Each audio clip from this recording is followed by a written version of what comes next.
Jack and the Beanstalk. Contents. Chapter 1. Cow for Sale. Chapter 2. The Beanstalk. Chapter 3. Above the Clouds. Chapter 4. Fee-fi-fo-fum. Chapter 5. Another Adventure. Chapter 1. Cow for Sale. Jack was very, very hungry. He searched the house for something to eat, but he didn't find anything, not even a bean. Jack and his mother were very poor. They lived alone in a little cottage. The only thing they owned was a cow named Milky White, and she was so old she'd run out of milk. "Can you make yourself useful?" asked Jack's mother, brushing past with the broom.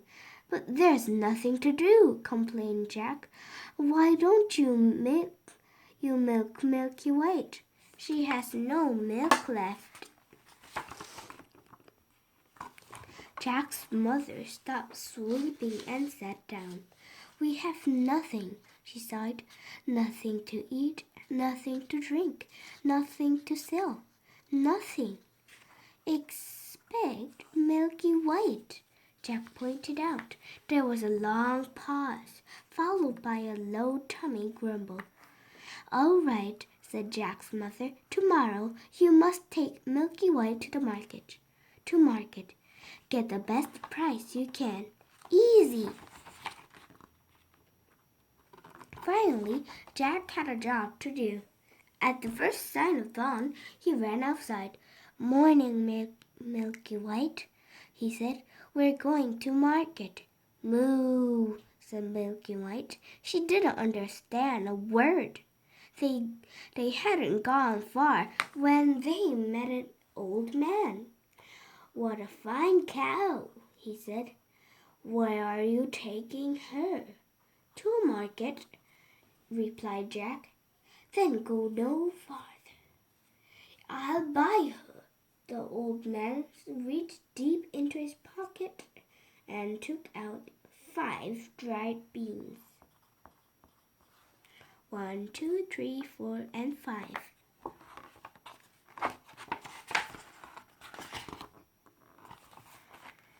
"Beans?" said Jack.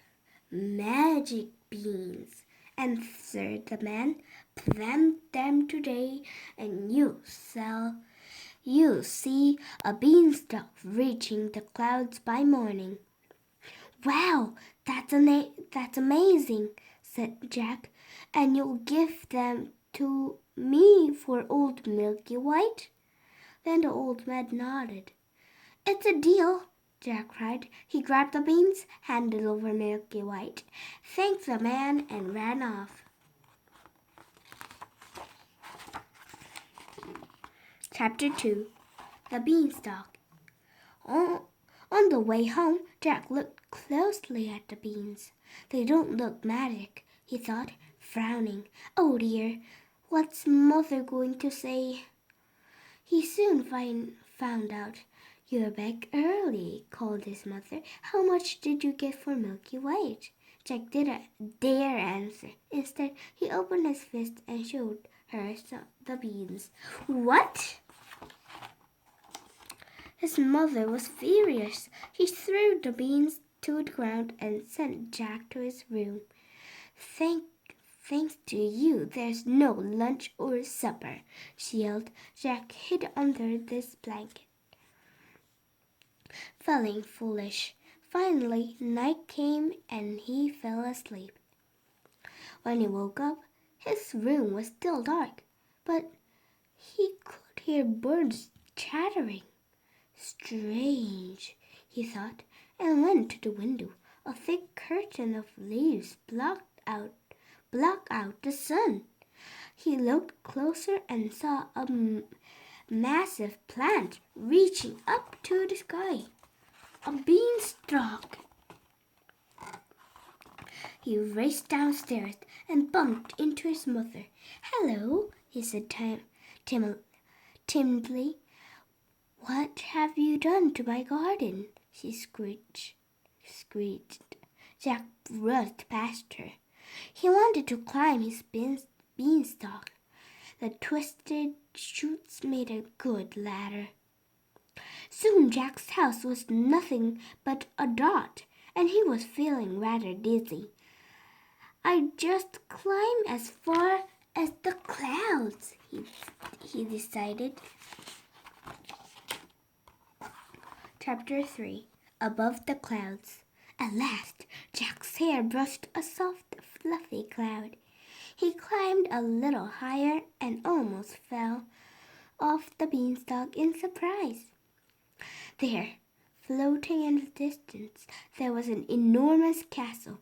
A delicious smell of sizzling sausages drifted through the air. "Breakfast," thought Jack hungrily. He was clambering in onto the cloud when he heard a little voice. "Be careful," it said sweetly.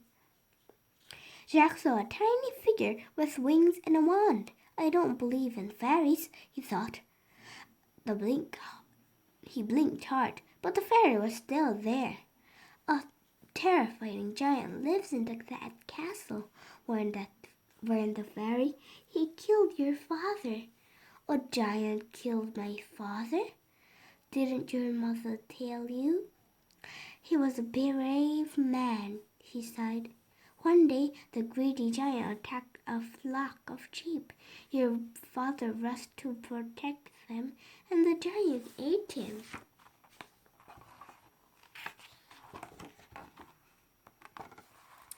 Just then a whiff of bacon made Jack's nose twitch. "I'm going to pay this giant a visit," he told the fairy. "Oh, no, you're not." "Oh, yes, I am." Jack marched up to the castle. He wanted to feel brave like his dad, but he just felt hungry. Suddenly, the castle door began to open.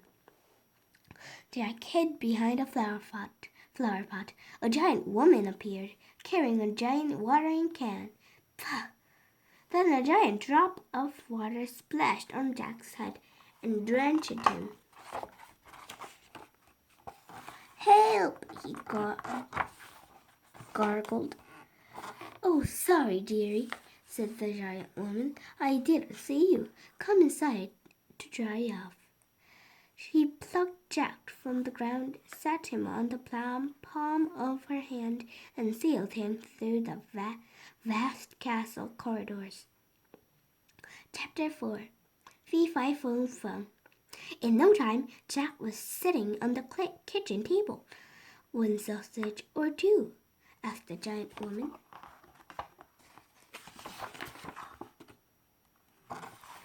Jack gulped. Each sausage was long as him. Half, please," he answered. He was smearing butter on his third toasted crumb when he heard a thunderous roar. "Oh no," cried the giant woman. "That's my husband. He sees you. If he sees you, dearie, you'll be breakfast." She hid Jack in an empty teapot. Heavy footsteps shook the room. Fee, fi, fo, fum. Below, a grumbling voice. I smell the blood of a little man. Hungry are you, Granola?"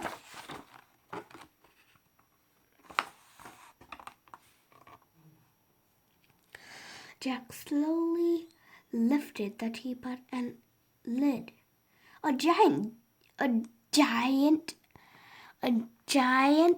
was stomping around the kitchen, sniffing the air greedily. "That monster killed my father," thought Jack, terrified. Be he alive or be he dead? I'll grind his bones to make my bread, the giant boomed. I'm sure you will, dear, replied the giant's wife. But eat your breakfast first.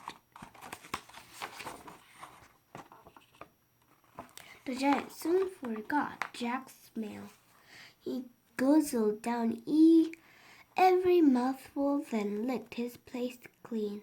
Bring me my hen, he ordered his wife. She placed a little hen on his hand. Jack watched as it clucked, flapped its feathers, and laid a shiny golden egg. Another, growled the giant, and another. Eggs piled up on his hand, glinting in the morning light. The giant looked very pleased with himself. Then he yawned. He rested his chin on the table and nodded off.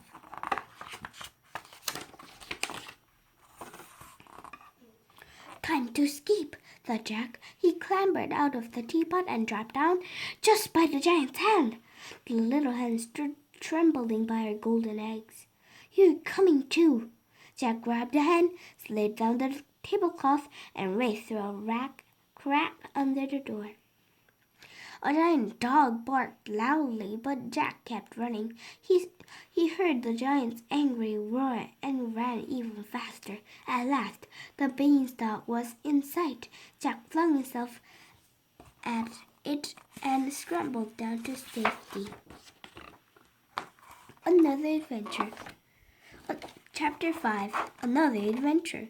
When Jack's mother saw the hen, she licked her lips. Chicken for dinner, she said. No way, cried Jack. This hen lays golden eggs. She'll make us rich. Of all the silly stories, Jack's mother began. Just then, the hen clucked, flapped her feathers, and laid a golden egg. It's true. We're rich.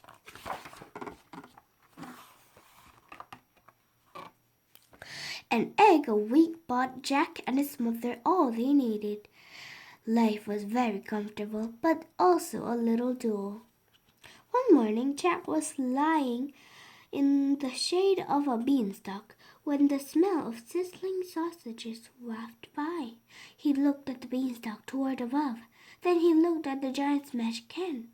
Maybe the giant has other treasures, thought Jack. I think it's time for another adventure. The beanstalk seemed much higher than before. When Jack touched the clouds, he was already puffing and panting. He followed the smell of sausages to the castle kitchen and crept under the door. The giant's wife, was whistling by the stove. Please, Mrs. Giant, called Jack politely. Do you have half a sausages to spare? Go away, she said. The last boy stole my husband. The last boy stole my husband's hen. General is still in a terrible temper. If he finds you here, he'll gobble you up. Oh, said Jack, turning to leave. Sorry to bother you. Wait, she said kindly. I'm sure I can find you something. Jack was munching on a fried mushroom when a giant voice echoed around the room. Fee-fi-fo-fum. Jack dived into the sugar. I smell the blood of a little man, boomed the giant. You're imagining things, General, replied his wife. I'll fetch your harp. That will calm you. As the angry giant sniffed around the room, his wife placed a tiny golden harp on the table. It played some smoothing tunes. The giant sat down, closed his eyes, and began to snore. Zzz. Quick, go, whispered his wife to the sugar bowl. Jack leaped out, seeing the beautiful harp. He tucked it under left arm and fled. The music stopped, and the giant woke. My The giant woke up. "My harp!" he cried. Second later, he was pounding after Jack. "I'll grind your bones, you little thief!" "Quick, he's behind you!" As Jack hurried down the beanstalk, he began to sway. The giant was climbing down too. "Fetch Dad's saw!" Jack yelled to his mother. Jumping to the ground, Jack grabbed the saw. He pulled it back and forth across the thick beanstalk. Suddenly there was a massive creak. The whole beanstalk toppled to the ground, flying the giant over the distant hills. No one ever saw him again. With a hen that laid gold eggs and a beautiful singing harp, Jack and his mother lived very happily. But sometimes Jack found himself gazing at the beanstalk stump, wishing that it would grow once more.